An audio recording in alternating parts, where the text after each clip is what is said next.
Shalom, selamat pagi saudara yang dikasihi Tuhan. Hari yang baik ini saya ingin mengajak kita merenungkan firman Tuhan 2 Timotius 3 ayat 4 sampai yang kelima. Mereka suka mengkhianat, tidak berpikir panjang, berlagak tahu, lebih menuruti hawa nafsu daripada menuruti Allah. Secara lahiriah mereka menjalankan ibadah mereka, tetapi pada hakikatnya mereka memungkiri kekuatannya. Jauhilah mereka itu.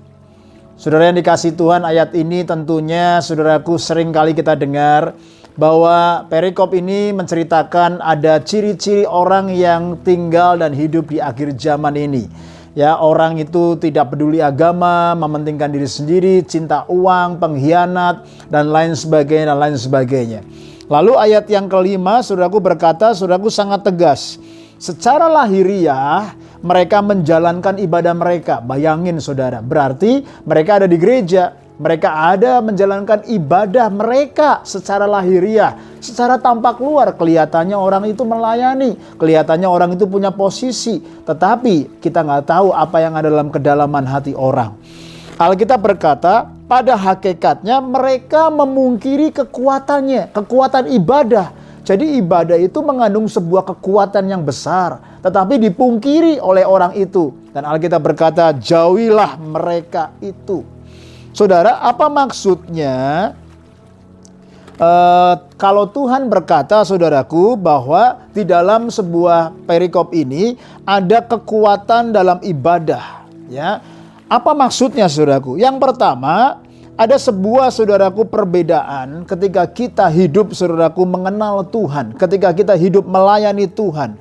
Itu saudaraku kita menempatkan Tuhan sebagai posisi yang terutama dan utama menjadi pusat dalam hidup kita.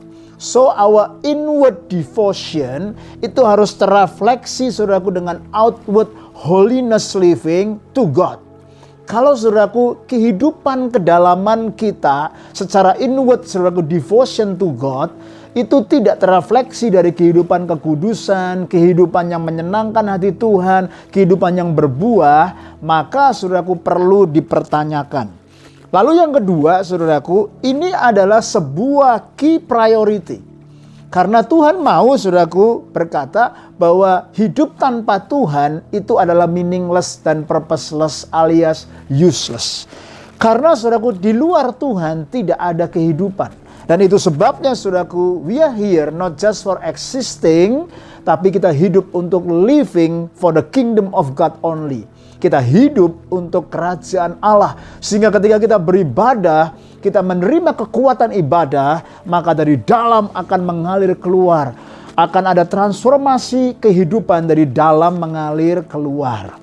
Nah, apa artinya saudara? Kalau Alkitab hari ini kita renungkan, kita harus saudaraku memiliki saudaraku sebuah kehidupan yang berpusat dari dalam keluar. Dan kita tidak memungkiri kekuatan ibadah itu. Apa artinya saudara? Yang pertama, having the appearance of godliness, ya. Having the appearance of godliness, ya. Artinya apa saudaraku? Tampak luarnya kita bisa beribadah, kita hidup baik, hidup kudus. Apa artinya? Ini saudaraku refer kepada tampak luar. Ya, seringkali saudaraku banyak orang terjebak untuk hanya menampilkan tampak luar saja, ya, supaya hidupnya kelihatan baik, supaya kehidupannya saudaraku datang beribadah, melayani, memberi, tetapi saudaraku sebenarnya tidak mencerminkan inner quality, inner character di dalam hati orang itu, saudara. Lalu ketika Alkitab berkata memungkiri kekuatannya, ya, apa artinya? Memungkiri kekuatan ibadah. Artinya gini saudaraku, there is no inner reality of the power of the Holy Spirit.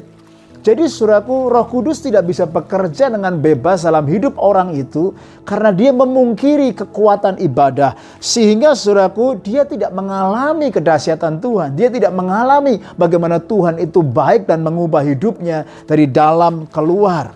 Sehingga ketika Roh Kudus saudaraku ditolak, dipungkiri kekuatannya, Roh Kudus tidak bisa mentransformasi hidup orang itu.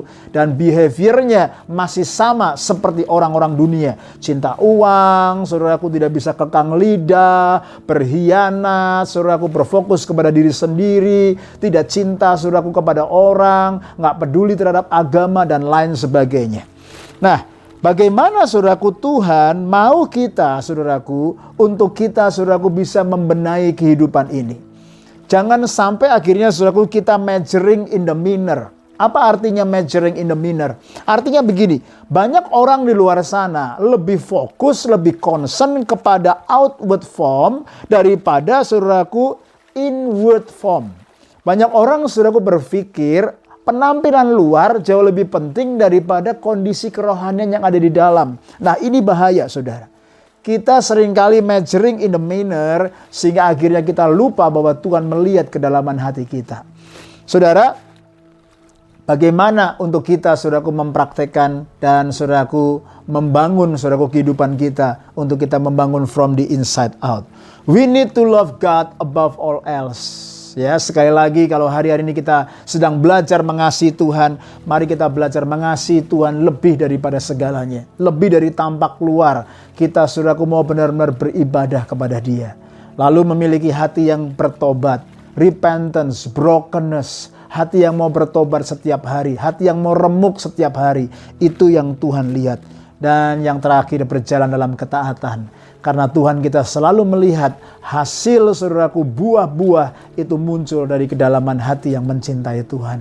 Walking in the active obedience, kita mau belajar taat dan kita mau belajar diubah menjadi serupa dengan karakter Kristus Yesus. Bagaimana dengan saya dan saudara? Stay strong and stay blessed.